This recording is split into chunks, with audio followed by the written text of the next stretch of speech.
பிஸ்மில்லாஹிர் ரஹ்மானிர் ரஹீம். நேற்று முஅவ்விதத்தையினுடைய அந்த சிறப்புகளை பற்றி நம்ம பார்த்தோம் இல்லையா. இன்றைக்கி முஅவ்விதத்தையின் இறங்கிய வரலாறு, எதற்காக அந்த 2 சூறாக்கள் இறங்க சென்றதை நம்ம பார்க்க போகிறோம். சூரா ஃபலக் மற்றும் நாஸ், இந்த 2 சூறாக்களும் ஒரே நேரத்தில் ஒன்றாகவே இறக்கப்பட்டன.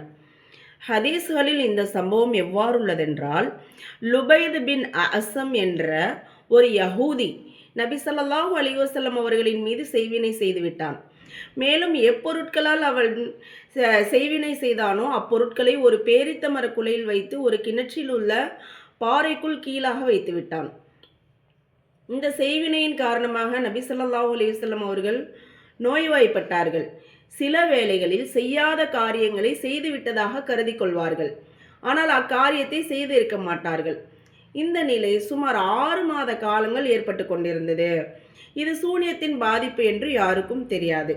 கொஞ்ச காலம், இந்த 6 மாத காலம் நபி அவர்களுக்கு இப்படியே இருந்திருக்கு. ஒரு நாள் நபி ஸல்லல்லாஹு அலைஹி வஸல்லம் அவர்கள் அன்னை ஆயிஷா ரலியல்லாஹு அன்ஹா அவர்களிடம், எனக்கு ஏற்பட்டுள்ள இந்த நோயின் காரணத்தை அல்லாஹ் எனக்கு அறிவித்து விட்டான். அதாவது என் கனவில் 2 நபர்கள் வந்தார்கள். ஒருவர் என் தலைமாட்டில் அமர்ந்து கொண்டார், மற்றொருவர் கால்மாட்டில் அமர்ந்து கொண்டார். தலைமாட்டில் அமர்ந்திருப்பவர், இவர்களுக்கு என்ன பிரச்சனை ஏற்பட்டுள்ளது, அதாவது அவர்கள் 2 பேருமே உரையாடுறாங்க என்று மற்றவரிடம் கேட்டார். இவருக்கு சூனியம் செய்யப்பட்டுள்ளது என அவர் பதில் கூறினார். யாரு? அந்த மற்றவர். அதற்கு முதலாம் அவர், யார் சூனியம் செய்தது என கேட்டார். மற்றவர், லுபைத் பின் அசம் என்ற யஹூதி என்று பதில் கூறினார். முதலாம் அவர், எந்த பொருட்களால் சூனியம் செய்யப்பட்டுள்ளது என கேட்டார். ஒரு சீப்பு மற்றும் அதன் பற்களில் என இரண்டாம் அவர் பதில் கூறினார். அது எங்கே செய்யப்பட்டுள்ளது என முதலாம் அவர் கேட்டார். அது ஒரு பேரித்த மர குலையிலே வைத்து தர்வான் என்ற கிணற்றிலே ஒரு பாறைக்கு கீழாக புதைத்து வைக்கப்பட்டுள்ளது என பதில் கூறினார். இது 2 பேரும், இந்த மலக்குகள், அவங்க 2 பேரும் ரசூல்லாவுடைய தலைமாட்டிலும் கால் மாட்டிலும் உட்கார்ந்து உரையாடுறாங்க.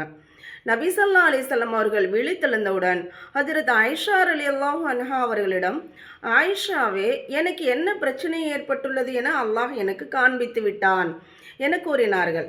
பிறகு ஹஸ்ரத் அலி ரலியல்லாஹு அன்ஹு அவர்கள், ஹஸ்ரத் ஜுபைர் ரலியல்லாஹு அன்ஹு அவர்கள், ஹஸ்ரத் அம்மார் இப்னு யாசிர் ரலியல்லாஹு அன்ஹு ஆகிய 3 பேரையும் அனுப்பினார்கள். அம்மூவரும் அக்கிணற்றிற்கு சென்று தண்ணீர் முழுவதையும் வெளியேற்றிவிட்டு அந்த பாறைக்கு அடியில் இருந்த சீப்பையும் அதன் சில பற்களையும் 11 முடிச்சு போட்ட ஒரு நூல் கயிற்றையும் கண்டெடுத்தார்கள். அந்த முடிச்சுகளில் ஒவ்வொரு ஊசியும் வைக்கப்பட்டிருந்தது. அப்போது அல்லாஹு தஆலா இந்த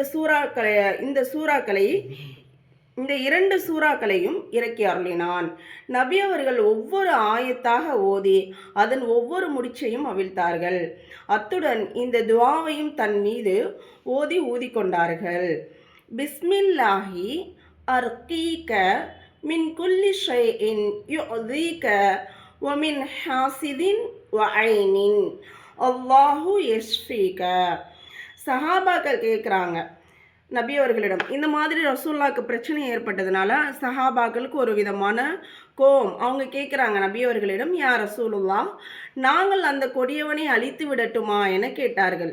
அதற்கு நபி அவர்கள், அல்லாஹ் எனக்கு நிவாரணம் அளித்து விட்டான், என் காரணமாக யாரும் துன்பப்படுவதை என்னால் சகிக்க முடியாது என கூறினார்கள். அந்த அளவுக்கு நம்ம நபி ஸல்லல்லாஹு அலைஹி வஸல்லம் அவர்கள் தன்னை கஷ்டப்படுத்தியவர்களையும் சகித்து கொள்ளக்கூடியவர்களாகவும் அவங்களை மன்னிக்கக்கூடியவங்களாகவும் இருந்தாங்க. அல்ஹம்துலில்லாஹ். அப்போ நமக்கு ஏதாவது நோவினை ஏற்படும் பொழுது நம்ம சூரா ஃபலக், சூரா நாஸ் முஅவ்விதத்தைன் ஓதி நம்ம உடம்புல தடவிக்கிறணும். அல்லாஹ் நமக்கு பாதுகாப்பு கொடுத்துருவான் இன்ஷா அல்லாஹ். அத்துடன் இந்த துஆவையும் இன்ஷா அல்லாஹ் ஓதிக்கங்க. அஸ்ஸலாமு அலைக்கும் வரஹ்மத்துல்லாஹி வபரகாத்துஹு.